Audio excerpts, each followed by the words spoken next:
ఓం శ్రీ గురుభ్యో నమః. హరి ఓం గం గణపతయే నమః. ఐం సరస్వత్యే నమః. శ్రీ గురుభ్యో నమః.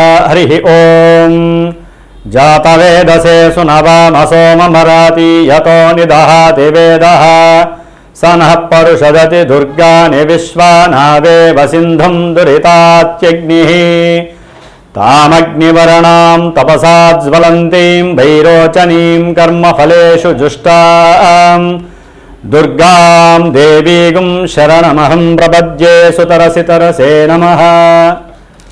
ఓం దుం దుర్గాయే నమః. వీక్షిస్తున్నటువంటి ప్రేక్షక మహాశయులందరికీ కూడా మహాశివరాత్రి శుభాకాంక్షలు. ముఖ్యంగా ఈ ఫిబ్రవరి మాసంలో 15వ తేదీన మహాశివరాత్రి మహాపర్వదినం రాబోతున్నది. కాబట్టి ఆ రోజున అందరూ కూడా మన యొక్క సనాతన ధర్మాన్ని నిలబెట్టుకోవడానికి ఎటువంటి ఆపదలు విపత్తులు యుద్ధ భయాలు కలగకుండా ఆ పరమేశ్వరుడు గ్రహాలన్నిటినీ కూడా నివృత్తి చేసి పాపగ్రహ బలాలని ఆయన అడ్డుకొని ఆయన యొక్క కనుసైగల్లో పనిచేసేటటువంటి గ్రహాలన్నీ కూడా ఈ భూమి మీద నివసిస్తున్నటువంటి జీవరాశులందరికీ, ముఖ్యంగా మనలాంటి ప్రాణులందరి మీద కూడా ఎటువంటి విపత్కర పరిస్థితులు కూడా పంచభూతాల ద్వారా కలగకూడదని, ప్రకృతిలో విలయతాండవాలు కలగకుండా ఆపాలని. ఎందుకంటే మనకి దాదాపుగా కొన్ని నెలల బట్టి కూడా ఈ చతుర్గ్రహ కూటమి చాలా విశేషమైనటువంటి దోషాలని కలుగజేస్తూ విపరీతమైనటువంటి ప్రమాదాలు, యుద్ధ భయాలు, రాజకీయ నాయకుల మధ్య ఎన్నో రకాలైనటువంటి విభేదాలు, దేశాల మధ్య సరైనటువంటి ఒడంబిక లేక రకరకాలైనటువంటి సమస్యలు, ఉద్యోగరీత్యా ఎంతోమంది ఇబ్బందులు పడుట, ఒక దేశం నుంచి ఇంకో దేశానికి, ఈ దేశం నుంచి ఇంకో దేశానికి వెళ్ళలేనటువంటి పరిస్థితులు, ఎన్నో రకాలైనటువంటి ఇబ్బందులు పడుతూ ఉన్నటువంటి మన ప్రాణుల మీద ఆ పరమేశ్వరుడు యొక్క దయ కృపాకటాక్షము కలగాలని అందరూ కూడా శివరాత్రి రోజున పరమేశ్వరుణ్ణి అభిషేకిస్తూ ఆయన యొక్క అర్చనని చేస్తూ చక్కగా ఆయన యొక్క నామస్మరణతో జాగరణ చేస్తూ మన యొక్క ఆరోగ్యాన్ని, ప్రపంచ లోకక్షేమాన్ని మనం కోరుకుంటూ, మరి ప్రజెంటు ఇప్పుడున్నటువంటి కాలమాన పరిస్థితుల రీత్యా అంతరిక్షంలో మకర రాశిలో ఉన్నటువంటి రవి, బుధ, శుక్ర, కుజ 4 గ్రహాలు చతుర్గ్రహ కూటమిగా ఉంటూ ఫిబ్రవరి 3వ తేదీన మరి వ్యాపార గ్రహము, ఆరోగ్యానికి ముఖ్యమైనటువంటి గ్రహము, బుద్ధికి అట్లాగే మనం మాట్లాడే మాటకి ముఖ్యమైనటువంటి గ్రహం ఏదయ్యా అంటే బుధగ్రహము. మరి ఈ బుధగ్రహము ధనిష్టా నక్షత్రము 3వ పాదంలో ఉండి కుంభరాశిలో అడుగు పెడుతున్నాడు. అలాగే ఫిబ్రవరి 6వ తేదీన వివాహకారకుడు, అఖండమైనటువంటి భోగభాగ్య సంపదలనిచ్చేవాడు, రత్నాలని, బంగారం యొక్క నగలని, అట్లాగే సినిమా వ్యవస్థని నిలబెట్టేటటువంటి వాడు, అందానికి, ఆకర్షణీయతకి, నేత్రాలకి, మనకి నిత్య జీవితంలో కావలసినటువంటి లక్ష్మీ ప్రాప్తికి కూడా కారకుడైనటువంటి ఈ శుక్రుడు మరి ఫిబ్రవరి 6వ తేదీన అదే ధనిష్టా నక్షత్రం 3వ పాదంలో ఉంటూ కుంభరాశిలో సంచారం ప్రారంభం చేస్తున్నాడు. మరి ఈ బుధుడు, శుక్రుడు ఇరువురు కూడా లక్ష్మీనారాయణ స్వరూపాలు, ఇరువురు కూడా జాతకరీత్యా మిత్రులు, అంటే ఫ్రెండ్స్. మరి వీరిరువురు కూడా తన యొక్క మిత్రక్షేత్రమైనటువంటి కుంభరాశిలో అడుగు పెడుతున్నారు. కానీ ఆ కుంభరాశిలో కొన్ని నెలలుగా సంచరిస్తున్నటువంటి సొంత నక్షత్రం శతభిషా నక్షత్రంలో ఉంటూ పాపగ్రహమైనటువంటి ఎన్నో అపోహలని, ఎన్నో ఇబ్బందులని, భయాలని, మోసపూరితమైనటువంటి చర్యలను చేసేటటువంటి రాహువు ఛాయాగ్రహము ఆ యొక్క కుంభరాశిలోనే సంచరిస్తోంది. మరి ఆ రాహుగ్రహము యొక్క క్షేత్రంలో, శని యొక్క క్షేత్రంలో ఈ యొక్క బుధుడు, శుక్రుడు ఈ 2 గ్రహాలు కూడా సంచరించటం కొన్ని ఇబ్బందుల్ని కలుగజేసేటటువంటి పరిస్థితుల్ని కలుగజేస్తుంది. ముఖ్యంగా నరాల మీద ఆరోగ్యపరంగా చూస్తే కనుక నరాలు బుధుడు రాహుతో కలవడం ద్వారా నరాలు వీక్నెస్లు, అట్లాగే నత్తి ప్రబలటము, మాట్లాడే మాట యందు అపశృతులు కలగటము, బుద్ధిహీనత్వము, బుద్ధి మాంద్యతనము, మర్చిపోవటము, అలాగే వారికి ఉన్నటువంటి జ్ఞాన విద్య నశించటము, వారికి ఉన్నటువంటి కీర్తి ప్రతిష్టలకి భంగము వాటిల్లే పరిస్థితి. ముఖ్యంగా వ్యాపార గ్రహం బుధుడు కాబట్టి వ్యాపారంలో ఎన్నో రకాల మోసాలు చేసేవారు ఉంటారు, వ్యాపారంలో మోసపోయేవారు ఉంటారు. అవసరం లేనటువంటి ఎన్నో రకాల పోస్టర్స్ కావచ్చు, ఎన్నో రకాలైనటువంటి వార్తా పత్రికల ద్వారా కానీ, మీడియాల ద్వారా కానీ, యూట్యూబుల ద్వారా కానీ మరి ఈ యొక్క బుధుడు రాహువు కలిసి ఉండటం వలన ఎన్నో రకాలైనటువంటి అంటే చూసే వాళ్ళకి, వాటిని అనుసరించే వాళ్ళకి దోషప్రదమైనటువంటి కాలము. మోసం ఎక్కువగా జరగడానికి అవకాశం ఉంటుంది.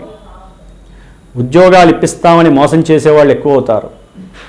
అట్లాగే మీడియాలో లేనివి ఉన్నట్టుగా ఆ పోకడలు సృష్టించి జనాన్ని మభ్యపెట్టి ధనాన్ని అపహరించే వాళ్ళు ఎక్కువ అవుతారు. ధనుస్సు రాశి వారికి ఫిబ్రవరి 3వ తేదీన బుధగ్రహము 3వ స్థానంలో కుంభరాశిలో రాహుతో కలయిట, సప్తమ దశమాధిపతి, శుక్రుడు షష్ఠ లాభాధిపతి 3వ స్థానంలో రాహుతో కలయిట. ధనుస్సు రాశి వారికి కాలమానంలో ఈ 2 గ్రహాలు రాహుతో కలయటం వలన మీరు ఎవరికైనా చేసినటువంటి సహాయ సహకారాలని ముఖ్యంగా బంధుమిత్రాదులకు కానీ, లేకపోతే మీరు చేసేటటువంటి వృత్తిరీత్యా ఉద్యోగం ద్వారా కానీ, వ్యాపారంలో కానీ మీరు ఎవరికైనా సరే ధనపరమైనటువంటి సహకారం అందించిన, లేకపోతే ఫ్రెండ్స్ కదా అని చెప్పి ఒక రకంగా స్త్రీలకి అంతకుముందు ఎప్పుడైనా సరే వారికి సంబంధించి మీరు ఏదైనా సహకారం చేసిన ఆ విషయాన్ని కనుక ఇంట్లో చర్చిస్తే భార్యతో అది రకరకాల అనుమానాలకి దారితీసి మీ యొక్క లైఫ్ చేంజింగ్లో పడే అవకాశం ఉంటుంది. కాబట్టి కొంచెం జాగ్రత్తగా మాట్లాడండి. ముఖ్యంగా బంధుమిత్రాదులతో మాట్లాడేటప్పుడు మీరు ట్విస్టింగ్ ఇద్దామనో, లేకపోతే మీకు ఉన్నటువంటి తెలివితేటల్ని కొంచెం రంగరించి మీరు మాట్లాడింది గొప్ప అనే ఉద్దేశంతో మీరు మాట్లాడారనుకోండి, అవతల వాళ్ళు కుటుంబంలో భార్య తరపైన భర్త తరపైన వాళ్ళు దాన్ని అనుమానంగా స్వీకరించి వాళ్ళు కాంప్లెక్స్కి ఫీల్ అయ్యి ఇన్ఫీరియారిటీ కాంప్లెక్స్కి మీ మీద లేనిపోని అపోహల్ని సృష్టింపజేసుకుంటారు. దాని ద్వారా మీరు చేసిన మాట సహాయాలు, ధన సహాయాలు, చేత సహాయాలు, అంతకుముందు మీరు పెంచుకున్నటువంటి ఆప్యాయత, అభిమానాలు అన్నీ కూడా మీ యొక్క సంభాషణలో ఏమాత్రం ట్విస్టింగ్లు ఉన్నా, మీరేదో గొప్పగా మాట్లాడినా అవన్నీ కూడా కూలబడిపోతాయి. కొంచెం జాగ్రత్తగా మాట్లాడాలి. బంధువులతో కానీ భార్యతో కానీ జాగ్రత్తగా ఉండాలి. ముఖ్యంగా అన్నదమ్ములు, అక్క చెల్లెళ్ళు, భార్య తరపు బంధువులు కావచ్చు, లేదా మీ మేనత్తలు, మేనమామలు వారితో కావచ్చు, ఉద్యోగంతో ఎవరితో అయినా రిలేటెడ్గా ఉన్నవాళ్ళు కావచ్చు, ఆకస్మికంగా అప్పుడే పరిచయమైనటువంటి వాళ్ళు కావచ్చు, ఏదైనా ప్రయాణం చేస్తూ ఉంటారు ఎక్కడికో వెళ్ళాలని, స్నేహితులతో కానీ లేదా వ్యాపారం పని మీదో ఉద్యోగం ధర్మం మీదో ప్రయాణం చేస్తూ ఉంటారు. చేస్తున్నప్పుడు మీకు ఎవరో ఒకరు పరిచయం అవుతారు. వారితో మాట్లాడేటప్పుడు కూడా ఉన్నవి లేనివి గబాలను మీరు చెప్పేశారనుకోండి, కాస్త ఎక్స్ట్రా చేసి చెప్పారనుకోండి, మీ వ్యాపార అభివృద్ధి కోసమనో వ్యాపారానికి కాస్త ఆకర్షణ కోసమనో మీరు ఏదో మాట్లాడారనుకోండి, అది లేనిపోని క్షీణతని కలుగజేస్తుంది మీ వ్యాపారానికి. అట్లాగే మీ మీద ఉన్నటువంటి పర్సనల్ వ్యక్తిత్వ ధర్మం కూడా నశిస్తుంది. కొంచెం జాగ్రత్తగా ఉండండి. అట్లాగే మీరు ఎవరికైనా సరే ఇప్పుడు కనుక ఏ ధన సహాయమో చేశారనుకోండి, అంటే భార్య తరపు భర్త తరపు బంధువులకి వాళ్ళు ఇస్తామని చెబుతారు. 4 రూపాయలు కాదు 8 రూపాయలు మీరు డబ్బు ఇస్తే నేను అప్పుకి తగ్గ ఇంట్రెస్ట్ కడతామని. మీకు ఏది రాదు. జాగ్రత్తగా ఉండండి. ఏ సహాయం చేయకండి. ఇప్పుడున్న పరిస్థితుల్లో మీరు మాట సహాయం చేసినా, వ్రాతపూర్వకమైన సంతకం చేసినా, ధన సహాయం చేసినా మీరు అప్పుల్లో ఇరుక్కుపోతారు. ముఖ్యంగా ఫ్రెండ్స్ ఎవరైనా అడగచ్చు. కొంచెం జాగ్రత్తగా ఉండండి. అట్లాగే ముఖ్యంగా కంటెంట్ రైటర్సు, లేకపోతే శిల్పకళా నైపుణ్యం కలిగినటువంటి వాళ్ళు ఎవరైనా ఈ చెక్కుళ్ళు చెక్కేవాళ్ళు కావచ్చు, ఆఫ్సెట్ ప్రింటింగ్ నడిపేవాళ్ళు కావచ్చు, రైల్వేకి సంబంధించినటువంటి గవర్నమెంట్ వాళ్ళతో కొంతమంది ఏజెంట్స్గా ఉండి రిలేటెడ్ వ్యాపారాలు చేస్తూ ఉంటారు. వారికి కానివ్వండి కొన్ని ఇబ్బందికరమైనటువంటి పరిస్థితులు కనిపిస్తున్నాయి. అంటే వీరు చేసినటువంటి కొన్ని పనులకి ఉద్యోగంలోంచి అంటే ఆ ఏజెన్సీ వీళ్ళకి రద్దయ్యే అవకాశం కూడా ఉంటుంది. అట్లాగే వాయు రంగానికి సంబంధించినటువంటి ఏరోప్లేన్స్, లేకపోతే ఎయిర్ క్రాఫ్ట్కి సంబంధించి, లేకపోతే రాకెట్స్కి సంబంధించి వాటికి సంబంధించిన విషయాల్లో కూడా ఆ వృత్తిలో చేసేటటువంటి ఆ ఉద్యోగస్తులు కూడా కొంత వీరికి ఎదురు దెబ్బలు తగిలే అవకాశం ఉంటుంది. కొంచెం జాగ్రత్తగా ఉండాల్సినటువంటి పరిస్థితి. ప్రయాణాల యందు ఆచితూచి ముందుకు వెళ్ళండి. ప్రయాణాలు చేసేటప్పుడు వీలుంటే కాస్త ఆపదామపహర్తారం లేదా ఓం గం గణపతయే నమః అనేటటువంటి మంత్రాన్ని, లేదా ఓం శ్రీ లక్ష్మీ నారసింహస్వామినే నమః అనేటటువంటి స్వామివారి యొక్క మంత్రాన్ని 11 సార్లు తలుచుకొని మీరు అప్పుడు ప్రయాణానికి బయలుదేరండి. కొంచెం జాగ్రత్తగా ఉండాల్సినటువంటి పరిస్థితి. సహాయ సహకారాల విషయంలో కానీ, అన్నదమ్ములతో మాట్లాడేటప్పుడు, అక్క చెల్లెలతో మాట్లాడేటప్పుడు కానీ, ధనపరమైనటువంటి విషయాల్లో కానీ, మీరేదైనా ఎవరికైనా అప్పిచ్చేటటువంటి విషయంలో కానీ, ఫ్రెండ్స్కి సహాయం చేసేటటువంటి పరిస్థితుల్లో కానీ మీకు సున్నా రాకుండా కొంచెం ఆచితూచి తెలివిగా ప్రవర్తించండి. దగ్గర ప్రయాణాలు అధికమయ్యేటటువంటి అవకాశాలు ఉంటాయి. దగ్గర ప్రయాణాలు చేసేటప్పుడు కూడా ఇలాంటి మంత్రాలు చదువుకుంటూ ముందుకు వెళ్ళండి. కాస్త మీకు బుద్ధి క్షీణత కలిగే అవకాశం ఉంటుంది. బుద్ధి మాంద్యము, మతిమరుపు, విన్నది మర్చిపోవటము, లేకపోతే భార్యతో అనవసరమైనటువంటి సంభాషణలు చేసి అది ఆనందం కాస్త విషాదంగా మారటం, ఇరువురి మధ్య ప్రేమ కోల్పోయి లేనిపోయిన సమస్యలు కావటం, ఇలాంటివి కూడా జరిగే అవకాశం ఉంటుంది. ఎవరికైనా సరే విదేశీ ప్రయాణాలకు వెళ్ళటానికి, లేదా దగ్గరలో ఇంకేదన్నా దేశానికి వీసా లేకుండా వెళ్ళేటటువంటి వాళ్ళకి పాస్పోర్ట్లు కూడా అతి కష్టం మీద విఘ్నాలుగా కలిగి ఎట్లయితే సాధించేటటువంటి పరిస్థితులు కూడా ధనుస్సు రాశి వారికి కలిగే అవకాశాలు ఉన్నాయి. వ్యాపారంలో అయితే కనుక కొంత వెసులుబాట్లు, కొంచెం ఫ్లక్చువేషన్స్ జరగడానికి ఎక్కువ అవకాశాలు ఉన్నాయి. కొంచెం జాగ్రత్తగా ఉండాల్సినటువంటి పరిస్థితి. ముఖ్యంగా వీరు చేసేటటువంటి ఉద్యోగ ప్రయత్నాలలో ఆర్థికంగా కొంత డబ్బు తక్కువైనా ఉద్యోగ ప్రయత్నాలు సక్సెస్ అవ్వడానికి వీరు చేసే స్వయం కృషి, వీరికి ఉన్నటువంటి శక్తి సామర్థ్యాలు, బుద్ధిని ఉపయోగిస్తే గట్టిగా అప్పుడు వాళ్ళకి సక్సెస్ అవుతుంది. కాబట్టి వీరు కూడా తప్పకుండా లక్ష్మీ నరసింహస్వామి హోమానికి సంబంధించి ఏదైనా పాల్గొనే అవకాశం తీసుకోండి.